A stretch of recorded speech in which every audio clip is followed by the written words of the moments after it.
دیگه لازم نیستش که برای یادگیری اپلیکیشن ها به یوتیوب مراجعه کنید و یا اینکه مثلا دارید به یه اپلیکیشنی کار میکنید یه مشکلی خوردید برید کلی ویدیو سرچ کنید تا این مشکل رو پیدا کنید. الان بهتون میگم چیکار کنید. خب برای این کار باید اسکرینتون رو با جمینای یا چت جی پی تی به اشتراک بذارید. من جمینای رو امتحان میکنم.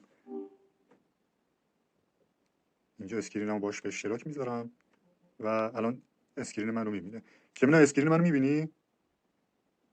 بله، میتونم این شات رو ببینم. میخوای ویدیو رو ویرایش کنی؟ آفرین. خب خیلی خوب. میخوایم یه ویدیوی جدید رو ویرایش کنیم، درسته؟ بله. خب این پی آی پی چیه اینجا؟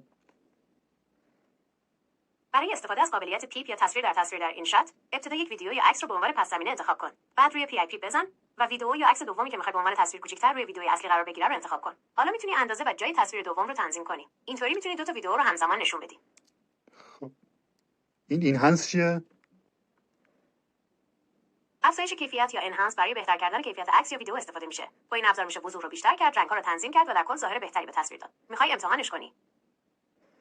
حالا هر سوالی دیگه دارید میتونید بپرسید و به راحتی همه مشکلاتون رو حل کنید دیگه. اسکرین شما رو هوش مصنوعی میبینه. برای تو اپلیکیشن ها، تو سایت ها، تو پر کردن فرم ها و موارد دیگه خیلی به درد میخوره.